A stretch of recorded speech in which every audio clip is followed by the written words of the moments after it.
नमस्कार, city news के हिंदी समाचार बुलेटिन में आपका हार्दिक स्वागत है।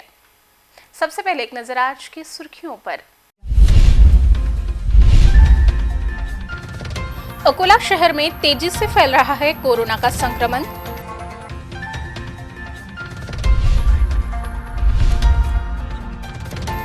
कपास खरीदी को लेकर पालक मंत्री ने दिए निर्देश।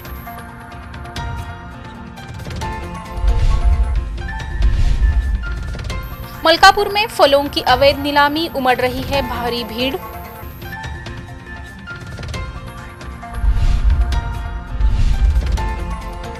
गजानन महाराज संस्थान द्वारा 2.5 लाख भोजन पैकेट का वितरण।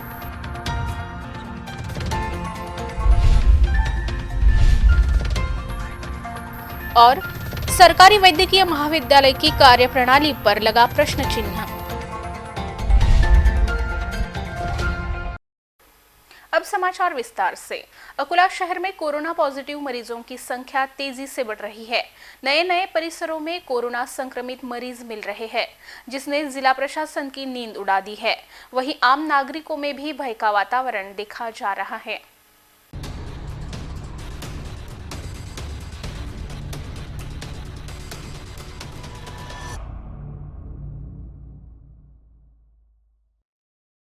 गुरुवार 21 मई को सरकारी वैद्यकीय महाविद्यालय द्वारा 104 रिपोर्ट की जानकारी दी गई, जिसमें से 16 रिपोर्ट पॉजिटिव जबकि 88 रिपोर्ट नेगेटिव रही।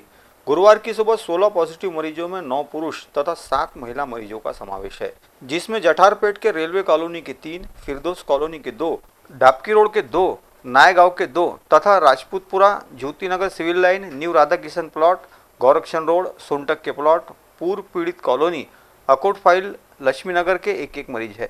अकोट फाइल के भीम चौक निवासी 68 वर्षीय मरीज की उपचार के दौरान मौत हो गई। यह मरीज 18 मई को दाखिल हुआ था। बुधवार 20 मई की रात 24 लोगों को डिस्चार्ज दिया गया है, जिसमें से 21 लोगों को कोविड केयर सेंटर में निरीक्षण के लिए रखा गया है, जबकि 3 को घर भेजा गया है। गुरुवार 21 मई की सुबह 16 पॉजिटिव मरीज मिले थे। शाम को और 17 पॉजिटिव मरीज मिले हैं, यानी अकोला में एक ही दिन में गुरुवार को 33 पॉजिटिव मरीज मिले हैं। सरकारी वैद्यकीय महाविद्यालय द्वारा आज दिन भर 173 रिपोर्ट की जानकारी दी गई, जिसमें से 33 पॉजिटिव रहे जबकि 140 रिपोर्ट नेगेटिव रही। शाम को प्राप्त 17 रिपोर्ट में 10 पुरुष तथा 7 महिला पॉजिटिव मरीजों का समावेश है, जिसमें पुराना शहर के सोनटक के प्लॉट के 3, डाबकी रोड के जोगलेकर प्लॉट के 4 तथा रेवती नगर, बालापुर नाका, डाबकी रोड, देशमुख फैल, डाबकी रोड, अकोट फैल, सावंतवाड़ी, सिविल लाइन, पुराना शहर, लकड़गंज, रामदासपेट, मोमिनपुरा, अंबेडकर नगर के एक पॉजिटिव मरीज है। वर्तमान समय में एक्टिव पॉजिटिव मरीजों की संख्या 129 हो गई है। इस प्रकार की जानकारी सरकारी वैद्यकीय महाविद्यालय द्वारा दी गई है। खरीफ हंगाम को देखते हुए सीसीआई कपास उत्पादक किसानों से जल्द कपास खरीदकर किसानों को उनका मुआवजा दिया जाए, इस प्रकार के निर्देश पालक मंत्री बच्चू कडू ने बैठक में दिए। पालक मंत्री बच्चू कडू ने किसानों के कपास खरीदी को लेकर एक महत्वपूर्ण बैठक ली। जिलाधिकारी के कक्ष में आयोजित इस बैठक में लॉकडाउन के कार्यकाल में सीसीआई के कपास खरीदी केंद्रों पर कपास की खरीदी के लिए कौन से उपाय योजनाएं की गई है और अभी तक कितने किसानों का कपास खरीदा गया, इसकी विस्तृत जानकारी ली गई। जिले के अधिकांश केंद्रों पर किसानों को कपास भेजते समय कई प्रकार की समस्याओं का सामना करना पड़ रहा है। कपास लेकर आने वाले वाहन घंटों कतार में खड़े रह रहे हैं, बावजूद इसके किसानों का नंबर जल्दी नहीं लग रहा है, सहित कई प्रकार की शिकायतें पालक मंत्री बच्चू कडू के पास आई थी। इसके अलावा आगामी खरीफ हंगाम में किसानों को बीज खरीदी करने के लिए पैसे नहीं है, जिसके कारण फसलों की बुआई कैसे की जाए, इस प्रकार का बड़ा प्रश्न किसानों के सामने खड़ा है। अधिकांश किसान कपास बेचकर बीजों की खरीदारी का नियोजन करते हैं, परंतु कपास बेचते समय आने वाली परेशानियों को कैसे दूर किया जाए, इस पर बैठक में विचार विमर्श किया गया। किसानों का कपास जल्द से जल्द खरीदकर उन्हें मुआवजा दिया जाए, इस प्रकार की सूचना पालक मंत्री ने दी। इस बैठक में जिलाधिकारी जितेंद्र पापलकर, जिला परिषद के मुख्य कार्यकारी अधिकारी डॉक्टर सुभाष पवार, निवासी उपजिलाधिकारी संजय खड़से, जिला उपनिबंधक प्रवीण लोखंडे, सीसीआई के मैनेजर अजय कुमार, कृषि अधिकारी मुरलीधर इंगले सहित अन्य अधिकारी उपस्थित थे।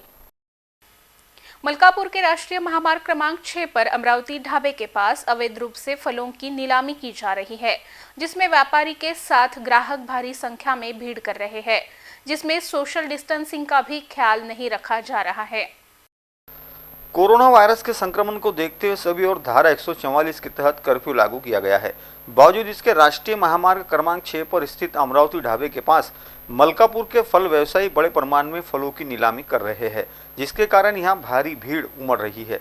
संबंधित व्यापारियों द्वारा ना तो सोशल डिस्टेंसिंग का ध्यान रखा जा रहा है और ना ही मुंह पर मास्क लगाया जा रहा है, जिसके कारण नीलामी का यह प्रकार कोरोना वायरस के संक्रमण को आमंत्रण देता दिखाई दे रहा है। पूरा विश्व कोरोना वायरस के संक्रमण से लड़ रहा है।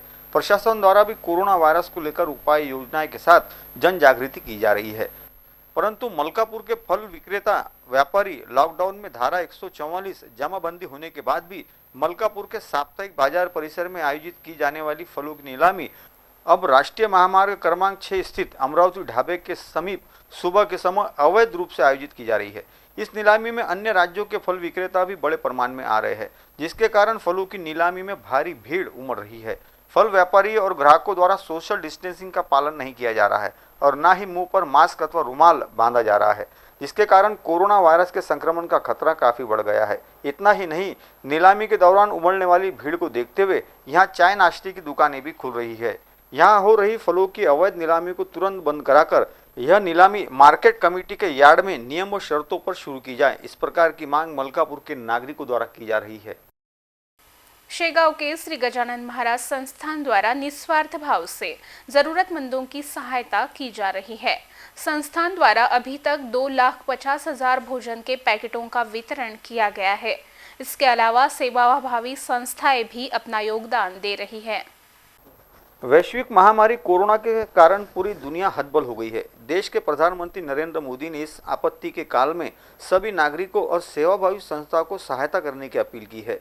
देश भर की अनेक संस्थाओं ने अपनी निस्वार्थ सेवा देनी शुरू की है। निस्वार्थ सेवा में अग्रसर विदर्भ की पंडरी शेगांव के श्री गजानन महाराज संस्थान द्वारा 2 अप्रैल से 19 मई के समय में बुल्ढाना जिले सहित पंढरपुर, त्र्यंबकेश्वर, आलंदी, ओंकारेश्वर की शाखाओं के माध्यम से कम्युनिटी किचन द्वारा 2,50,000 भोजन के पैकेट का वितरण किया है। उसी प्रकार शेगांव के आनंद विसावा में इंस्टीट्यूशनल क्वारंटाइन यूनिट निर्माण कर जन सेवा की है। यह सभी सेवा संस्थान के सर्वे सर्वा शिव शंकर भाऊ पाटिल की संकल्पना से साकारी गई है। दूसरी ओर संत नगरी शेगांव के HD group, go green group और सतर्क ग्रुप ने भी शेगांव के जरूरतमंद लोगों को रोजाना लगभग 2,000 लोगों को चाय नाश्ता भोजन देकर अपना मानव धर्म निभाया है। जलगांव जामोद विधानसभा निर्वाचन क्षेत्र का शिव भोजन का सारा खर्च विधायक संजय कुटे कर रहे हैं। वहीं जलगांव जामोद के रिच एक्वा मिनरल वाटर द्वारा निःशुल्क पानी की बोतलों का वितरण किया जा रहा है। ऐसी परिस्थिति में कांग्रेस के पूर्व मुख्यमंत्री पृथ्वीराज चौहान ने धार्मिक संस्थाओं को दान स्वरूप आने वाले स्वर्ण पर नजर गड़ाना मनुष्य की कल्पना से परे नजर आ रहा है। आज की विपरीत परिस्थिति में राजनीति करने की बजाय तन मन धन से देश की सेवा करना प्रथम कर्तव्य है, जो काम शेगांव के संत श्री गजानन महाराज संस्थान द्वारा किया जा रहा है। शेगांव से सिटी न्यूज प्रतिनिधि महेंद्र मिश्रा की रिपोर्ट। अकोला के सरकारी वैद्यकीय महाविद्यालय की कार्यप्रणाली पर पॉजिटिव मरीजों के साथ ही उनके परिजन उंगलियां उठा रहे हैं, जिसकी ओर वरिष्ठ अधिकारियों को गंभीरता से ध्यान दिए जाने की मांग की जा रही है। अकोला जिले में विशेषकर अकोला शहर में रोजाना पॉजिटिव मरीजों की संख्या बढ़ती चली जा रही है। पुराने के साथ नए नए इलाकों के पॉजिटिव मरीज निकल रहे हैं, जिसके कारण अकोला शहर कोरोना वायरस संक्रमण के मामले में हॉटस्पॉट बन गया है। सरकारी वैद्यकीय महाविद्यालय के मरीजों की जांच में घोर लापरवाही बरतने के आरोप लगाए जा रहे हैं। पॉजिटिव मरीजों को दाखिल करने के बाद उनकी ओर ध्यान नहीं दिया जा रहा है। कई पॉजिटिव मरीजों की जांच करने के बाद छोड़ दिया जा रहा है, जिसके कारण सरकारी वैद्यकीय महाविद्यालय की कार्यप्रणाली पर सवालिया निशान लग गया है। कई लोग मोबाइल के जरिए अपनी अपनी प्रतिक्रियाएं सिटी न्यूज को भेज रहे हैं। पूरे पेपर में डॉक्टर लोग भगवान है, सुरक्षाकर्मी भगवान है, बाकी जो लोग शैतान है कि यहाँ पर आ रहे टेस्ट करवाने के लिए। टेस्ट कराने के बाद आप रोज सिटी न्यूज़ में पेपरों में पॉजिटिव नेगेटिव वालों का आंकड़ा दे रहे। जो आंकड़े वाले उनको आप उनका रिजल्ट क्यों नहीं दे रहे? जो पॉजिटिव इलाज करेंगे जो नेगेटिव यहाँ से जाएगा। आप लोग पेपर में वापस लूट रहे कि यहाँ पर बहुत अच्छा इंतजाम है, बहुत अच्छा इंतजाम है। हम ये बच्चों को माननीय पालक मंत्री साहब जो अग्रेसिव में काम करते हैं, जो अधिकारियों पर कार्रवाई करते हैं। ये पीपीएफ की किट की जगह कोरोना की किट के पीछे धंधाकारी कर रहे हैं, पैसा कमा रही है। इनको सिर्फ वो बड़े बड़े कंपनी के ठेकेदारों को ये उनसे कोरोना किट ले रहे हैं और सुरक्षाकर्मी हमसे अच्छे से बात नहीं कर रहे हैं। इलाज नहीं हो तो डायरेक्ट बोलो ना। इतना लोग दान दे रहे हैं पीएम फंड में, महाराष्ट्र की सरकार के अंदर, वो लोग कुछ कर सकते हैं। इनको पेमेंट हमारे यहाँ करने के लिए दे रहे हैं हम पेमेंट।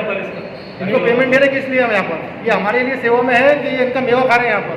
पीपी किट के साथ मेवा खा रहे हैं लोग। मेरी औरत को 4 घंटे से ला के रखे, अभी तक चेकअप नहीं करे। मेरी बच्ची मशीन में थी, मशीन में से निकाल के ला के रख दिया, लेकिन मेरी बच्ची की तबीयत सीरियस है, कोई छोड़ा नहीं मेरी बच्ची को।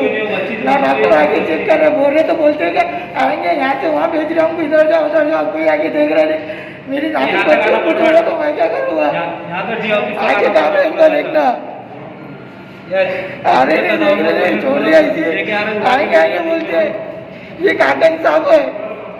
जिला प्रशासन भी इस ओर ध्यान देने के लिए तैयार नहीं नजर आ रही, जिसके कारण कोरोना वायरस का संक्रमण रुकने के बजाय और अधिक बढ़ता चला जा रहा है। समय रहते इस ओर गंभीरता से ध्यान न दिया गया तो अकोला में पॉजिटिव मरीजों का विस्फोट होने से कोई नहीं रोक सकता। अकोला के सरकारी वैद्यकीय महाविद्यालय में कोरोना संक्रमित मरीजों पर इलाज किया जा रहा है। इन मरीजों को दिए जाने वाले भोजन की जांच के लिए आहार समिति का गठन किया गया। इस समिति ने बनाए जाने वाले भोजन का निरीक्षण किया। अकोला जिले में कोरोना के मरीजों की संख्या तेजी से बढ़ रही है। सभी मरीज सरकारी वैद्यकीय महाविद्यालय में भर्ती कराए जा रहे हैं।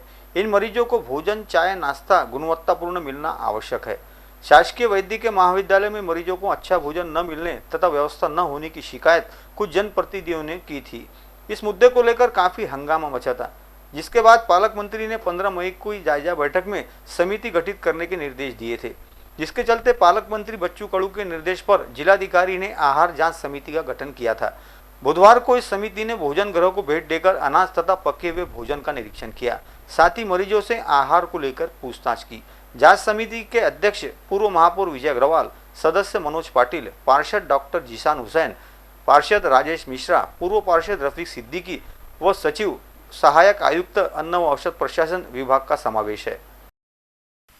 तिल्हारा तहसील के दानापुर में एक गौशाला में भीषण आग लगने की घटना हुई।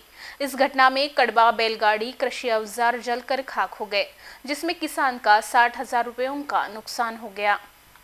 तिल्हारा तहसील के दानापुर में गाय के गोठे में भीषण आग लगने के कारण कड़बा, बैलगाड़ी तथा खेती के औजार जलकर खाक हो गए। तिल्हारा दमकल विभाग के कर्मचारियों और गांव के नागरिकों ने कड़ी मशक्कत के बाद आग पर काबू पाया। दानापुर में रास्ते के समीप सुंटक के बस्ती में स्थित संतोष ठाकरे के गोटे को शॉर्ट सर्किट के कारण भीषण आग लग गई थी। हवा के कारण आग ने जोर पकड़ लिया था। आग लगने की जानकारी पाते ही पटवारी संजय सालवे, पुलिस पाटिल, ग्राम पंचायत सदस्य और ग्रामवासियों ने पानी का टैंकर लाकर आग पर काबू पाने का प्रयास किया। तिल्हारा दमकल विभाग के कर्मचारियों ने आग पर काबू पाया। इस आग में 3 ट्रॉली कड़बा, बैलगाड़ी, खेती के औजार जलकर खाक हो गए। इस घटना में 60,000 रुपयों का नुकसान होने की जानकारी प्राप्त हुई है। बालापुर तहसील के ग्रामीण इलाकों के नदी नालों से बड़े पैमाने में रेत का उत्खनन किया जा रहा है। उरल पुलिस ने रात के समय कार्रवाई करते हुए रेत से भरे 4 वाहनों को जब्त किया। बालापुर तहसील के अंतर्गत आने वाले ग्रामीण इलाकों के नदी नालों से बड़े पैमाने में रेत का अवैध उत्खनन किया जा रहा है। इस आशय की जानकारी बालापुर की उपविभागीय पुलिस अधिकारी डॉक्टर रोहिणी सोलंके को मिली थी, जिसके बाद बुधवार की रात ग्रामीण इलाकों के रास्तों पर तगड़ा बंदोबस्त लगाते हुए अवैध रूप से रेत ले जा रहे 4 वाहनों को जब्त किया गया। बालापुर तहसील के कौठा, हाता, काजी खेड़ा के आसपास से नदी नालों से रात के समय रेत का अवैध उत्खनन कर यह वाहन जा रहे थे, तभी वाहनों को पकड़ा गया। 4 में से 2 वाहनों के नंबर प्लेट भी नहीं थे। चारों वाहनों को जब्त कर उरल पुलिस थाने में जमा किया गया है। आगे की जांच उरल के थानेदार विलास पाटिल कर रहे हैं। इस कार्रवाई के कारण रेत का अवैध उत्खनन करने वालों में खलबली मच गई है। अकोट तहसील के अकोली जहांगीर में बिजली तारों के घर्षण के कारण खेत में आग लग गई। समय रहते आग पर काबू पा लिया गया, अन्यथा भारी नुकसान हो सकता था। अकोट तहसील के अकुली जहांगीर गांव के पास नंदकुमार बागड़ी के खेत से इलेक्ट्रिक पोल की तारें निकली हुई है, जिसमें घर्षण होने के कारण शॉर्ट सर्किट हो गया। फलस्वरूप खेत में आग लगने की घटना हुई। समय रहते फायर ब्रिगेड के कर्मचारियों ने आग पर काबू पा लिया, अन्यथा बड़ी हानि हो सकती थी। बागड़ी के खेत में बांस के झाड़ और बबूल के झाड़ है, जिनके बीच से बिजली की तारें गई है। बिजली के तारों में घर्षण के कारण यह आग लगी थी। कुछ दिनों पहले बेमौसम की बारिश और ओलावृष्टि के कारण केला फसल का नुकसान हुआ था। अब इस आग के कारण पाइप और पेड़ पौधे जल गए। तेज हवा के कारण यह आग पास में स्थित केले के बाग तक पहुंचने लगी थी, परंतु समय रहते फायर ब्रिगेड के जवानों ने आग पर काबू पा लिया, अन्यथा 2 हेक्टेयर फसल का नुकसान हो जाता। इस घटना की जानकारी प्रफुल्ल बागड़ी ने अकोट नगर परिषद के दमकल विभाग को दी थी। इस आग में बांस, बबूल, सागौन और केले के पौधे जल गए। अंत में एक नजर आज की सुर्खियों पर। अकोला शहर में तेजी से फैल रहा है कोरोना का संक्रमण।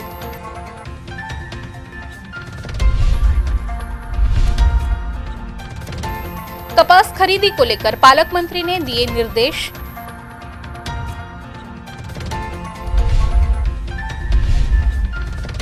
मलकापुर में फलों की अवैध नीलामी, उमड़ रही है भारी भीड़।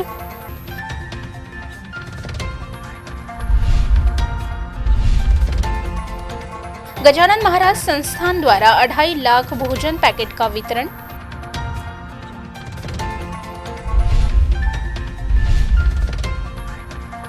और सरकारी वैद्यकीय महाविद्यालय की कार्यप्रणाली पर लगा प्रश्न चिन्ह। समाचार में इतना ही। फिर मिलेंगे शहर की ताजा जानकारी तथा महत्वपूर्ण घटनाओं के साथ। नमस्कार।